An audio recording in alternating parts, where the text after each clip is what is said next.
తెలుగు ప్రేక్షకులకు నమస్కారం. ప్రస్తుతం మనతో ఉన్నారు అరసీల ఆలయ ప్రధాన అర్చకులు ఇప్పులి శంకర్ శర్మ గారు. ఈ రథసప్తమి విశిష్టత, ఈరోజు జరిగే ప్రత్యేక పూజా కార్యక్రమాలు. రథసప్తమి అంటే సూర్యుడికి చాలా రథసప్తమి, అర్కసప్తమి, భానుసప్తమి ఇట్లా ఎన్నో పేర్లు ఉన్నాయి. సూర్య జయంతి, సూర్యనారాయణ స్వామి పుట్టినరోజు ఈరోజు 2024లో మాఘమాసం ఫిబ్రవరి 16వ తేదీన శుక్రవారం నాడు జరగబోయే రథసప్తమి ఉదయాన్నే అభిషేకంతో ప్రారంభమైంది. అభిషేకంలో నమక చమక పురుషుక్త శ్రీసూక్త పంచామృతాలతోని అట్లాగే పళ్ళ రసాలతోని వివిధ రకాల నదీ జలాలతోని స్వామివారి అభిషేకం అవుతున్నది కార్యక్రమం. ఇందులో కూడా శిక్ష, భృగు, ఆనందవల్లి ఇట్లాంటి ఉపనిషత్తులు కూడా చెప్తున్నారు.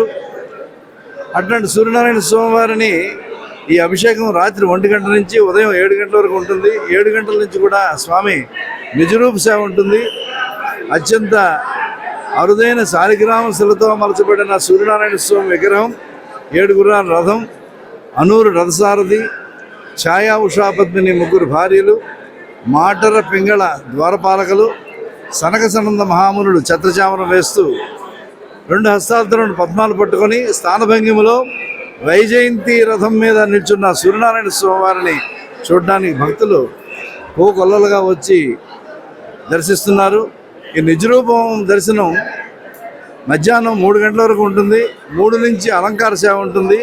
ఈ అలంకార సేవలో భక్తులందరూ కూడా పుష్పాలంకార సేవ పూలతో చాలా అత్యద్భుతంగా అలంకరిస్తారు.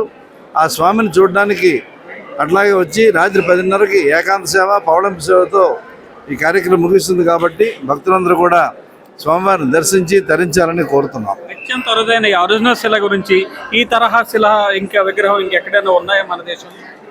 ఇట్లాంటి శిల ఒకటి మనకి, దానికి కృష్ణ శిల అంటారు. కృష్ణ అంటే నలుపని.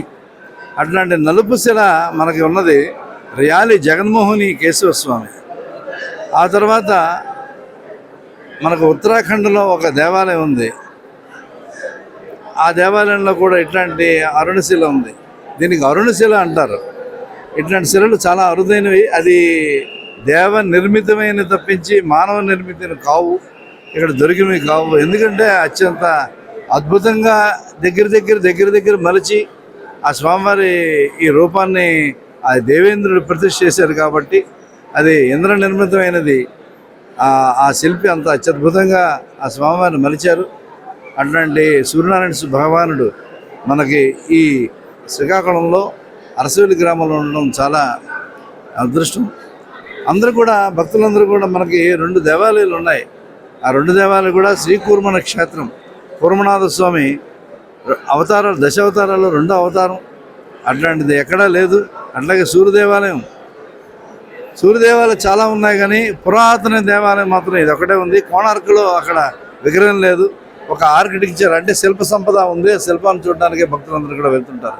అట్లాంటి సూర్య భగవాను ఈరోజు దర్శించుకొని భక్తులందరూ కూడా తనివితరా చూడాలని కోరుతున్నారు. తరాలుగా ఇప్పిలి వంశం ఆదిత్యుని సన్నిధిలో తరిస్తుంది. మీకు ఎలాంటి తృప్తి లభిస్తుంది? ప్రతి సంవత్సరం కూడా ఒక అనుభూతి ఉంటుంది. ఒక సంవత్సరానికి ఒక సంవత్సరం. రథసప్తం అంటే పూర్వం దీనికి కొన్ని కులాలే వచ్చేవారు. ఒక ఆర్య వయస్సులని, అట్లాగే బ్రాహ్మణులని వీళ్ళే వచ్చి స్వామివారి సేవ చేసుకునే రాజులు, క్షత్రియులు. ఈ మాఘమాసంలో క్షత్రియులు, రాజులు, అలాగే బ్రాహ్మణులు, వైశ్యులు, ఆర్య వయస్సులు వీళ్ళందరూ వచ్చి స్వామివారి సేవ చేసుకుని, నా చిన్నతనంలో ఆ స్వామి సేవ చేసుకుని అభిషేకం చూడడానికి ఉదయం 4 గంటలకు ప్రారంభం జరిగేది. అభిషేకం 6 గంటలకు అయిపోయేది. అభిషేకం పూర్తి చేసేవారు. 1 గంటన్నర సేపు అయింది. తర్వాత వెంటనే అలంకారం చేసేవారు. బంగారు అలంకారం చేస్తే ఈ క్షత్రియులు, వీరు వారు అందరూ వచ్చి స్వామివారి సేవ చేసుకొని వెళ్ళిపోయేవారు. ఆ తర్వాత భోగం అయిపోయేది. సుమారు ఒక 500-600 మంది వచ్చేవారేమో అని నేను అనుకుంటున్నాను. అలాగా ఇప్పుడు జోగారావు శర్మ గారు, మా నాన్నగారు, ఆయన ఒక దూరదృష్టితోని ఈ దేవాలయం ఇంకా అభ్యున్నతికి అభివృద్ధికి చెందాలనే ఒక కార్యక్రమంలో ఆయన చేపట్టి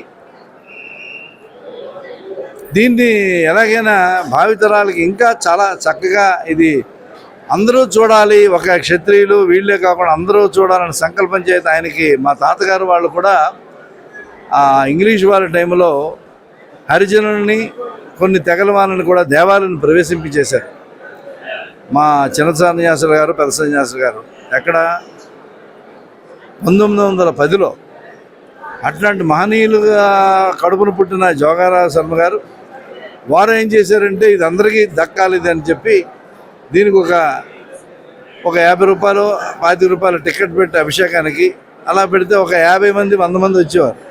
అలా అలా అలా రోజు రోజుకి దినదిన ప్రవర్ధమానంగా అది మరి తట్టుకోలేనంత పరిస్థితిగా వచ్చి ఇప్పుడు ఒక 1,00,000 మంది వరకు జనాలు వచ్చే ఆ సాంప్రదాయాన్ని ఆ బీజం నాటారు. కాబట్టి అప్పటి నుంచి ఇప్పటి వరకు ఆ తర్వాత మా సమయంలో మా కాలంలో ఇంకా అభివృద్ధి పదంలో ఈ దేవాలయాన్ని ముందుకు తేవాలనే ప్రధాన అర్చకులుగా ఎన్ని చేస్తుంటారు సార్ రథసప్తమి వేడుక? నేను ప్రధాన అర్చకులుగా ఈ ట్రస్ట్ బోర్డు చైర్మన్గా కూడా చేశాము. నేను మా 1989 నుంచి ఈ కార్యక్రమంలో ఉన్నాం. ట్రస్ట్ బోర్డు చైర్మన్గా ప్రధాన, అంతకుముందు కూడా అర్చకులుగా ఉండేవాళ్ళం. కాబట్టి నేను సుమారు ఇప్పటికి నాకు ఒక 70 సంవత్సరాలు. ఇప్పుడు నాకు 55 సంవత్సరాల నుంచి ఈ అభిషేకాలన్నీ చూస్తూనే ఉన్నాం. ఫైనల్గా మాకందరికీ తెలియదు లోపల ఏం జరుగుతుందో, ఆ మూల విరాట్ ఏదైతే ఆభరణాలు కానీ ఇవన్నీ తీసే పరిస్థితి ఎలా ఉంటుంది, అది ఎవరు విసర్జన చేస్తారో ఆ టైంలో ఎలాంటి అనుభూతి కలుగుతుంది? సాధారణంగా నిజరూప దర్శనం చూడడానికే మాకు ఆసక్తిగా ఉంటుంది. నిజరూప దర్శనం చేయడానికి చూడడానికి అందమైన విగ్రహం. చాలామంది కూడా ఒక సింహం ఉంది అనుకోండి, మృగరాజు అంటారు, అట్లాగే నెమలి, అన్నీ కూడా మగవే. మృగరాజు ఇంత పురి విప్పి చాలా అత్యద్భుతంగా ఇంత ఆ సింహం ఇలా పురి విప్పి జూలు విప్పితే అది ఎంతో అద్భుతంగా ఉంటుంది. అలాగే శివంగా ఉన్నది, దానికి జూలు ఉండదు, జుత్తు ఉండదు.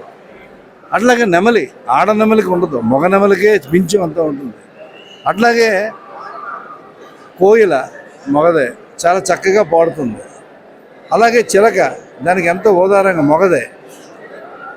అలాగే ఇవన్నీ కొన్ని ఉన్నాయి. ఇవన్నీ కూడా మగజాతికి సంబంధించినవే ఉన్నాయి. కాబట్టి ఆడవారికి కించపరిచయం కాదు, వారికి ఎంతో కేశాలు ఉంటాయి, చక్కటి సౌందర్యం ఉంటుంది. అవన్నీ కాకుండా ఈ మగవారిలో ఉన్న ప్రత్యేకత ఏమీ లేకుండా శ్రీకృష్ణ పరమాత్మ ఈ ఒంటి మీద ఏమీ లేకుండా శ్రీకృష్ణ పరమాత్మ మహారథి చాలా చాలా అద్భుతమైన మనిషి అయ్యాడు. అట్లాంటి ఈ సూర్యనారాయణ స్వామి విగ్రహం కస్తూరి తిలకం లలాట పలక అని చెప్తారు కృష్ణ పరమాత్మ. అట్లాంటి సూర్య భగవానుడు ఏమీ లేకుండా చూడడం అనేది, ఆభరణాలన్నీ కూడా శిలలో మలచబడింది కాబట్టి అది మనం చూడడానికి చాలా అదృష్టంగా ఉంది. ఇన్ని వేల అభిషేకాలు జరుగుంటాయి కదా, ఎక్కడొక్కడ ఆకృతి ఎక్కడ ఇబ్బంది? ఇప్పుడు సాధారణంగా ఒక శిల ఉంటే ఆ శిలకి ఇప్పుడు కొన్ని రకరకాల పాలు, పెరుగు, తేనె, నెయ్యి, పంచదార, ఔషధులు, పళ్ళ రసాలు ఇవన్నీ రకరకాలుగా వస్తుంటాయి. బోల్డ్ ఉన్న దాంట్లోని విటమిన్స్ ఉంటాయి, బోల్డ్ ఉన్న కొన్ని ఈ ఆమ్లాలు ఉంటాయి. ఇవన్నీ కూడా రాతిని కొరికేసే పరిస్థితులు ఉంటాయి. కాబట్టి చాలా జాగ్రత్తగా అభిషేకం చేసిన వెంటనే త్వరగా ఆ నీరు జలాలు కూడా వేస్తుంటారు. అంటే దాని దోష నివారణకి ఇమీడియట్ యాక్షన్ అంటే తీసుకోకపోతే చాలా మట్టుగా అది విగ్రహం మనకి చాలా అరుదుగా ఉన్న విగ్రహం కాబట్టి చాలా జాగ్రత్తగా మనం ఉంచుకోవాలి, ఆకృతులు పోకుండా ఉంచుకోవాలి. అందుకోసమే ప్రతి సమయంలో నీరు పోసి పాలు పోసిన వెంటనే మళ్ళీ నీరు పోసి వెంటనే దాన్ని విసర్జించేస్తుంటారు అన్నమాట. అట్లాంటి విగ్రహాన్ని మన భావితరాలకు ఇంకా అప్పచెప్పాలని కోరుతూనే ఈ కార్యక్రమాలు జరుగుతున్నాయి. ఈ దేవాలయం ఇంకా దినదిన ప్రవర్తమానంగా భక్తులు వచ్చి చేసి క్యూ పద్ధతి అంతా కూడా పూర్వీకులు పెట్టినారు. మనం దీంట్లో కొన్ని ఆలోచించాం. అట్లాగే ఇవన్నీ కొనసాగుతున్నది. ఇంకా బాగా స్వామివారి సేవ చేసుకొని, స్వామివారి దర్శనం చేసుకొని అందరూ తరించాలని కోరుతున్నారు. ఇది అరసవెల్లి ఆలయ ప్రధాన అర్చకులు ఇప్పిలి శంకర శర్మ గారు చెప్తున్నమాట. ఏదైతే అరసవెల్లి ఆదిత్యుని ఆలయంలో తరతరాలుగా తమ కుటుంబం అర్చకత్వం చేస్తూ వారి సేవలు ధరిస్తుందని, ఇది మన కుటుంబానికి ఎంతో ఆనందాన్ని ఇస్తుందని చెప్తున్నారు. ఇంకోవైపు అరసవెల్లి ఆదిత్యుని ఆలయంలో ఎన్నో రకాల ఆకృతులు ప్రధాన విగ్రహంపై ఉన్నాయని, ఆ ఆకృతులు ఏవి చెరపోకుండా తరతరాలుగా దాన్ని కాపాడుకుంటూ వస్తున్నామని ఇప్పిలి శంకర శర్మ చెప్తున్నారు. శ్రీకాకుళం అరసవెల్లి ఆదిత్యుని ఆలయం నుంచి ప్రసాద్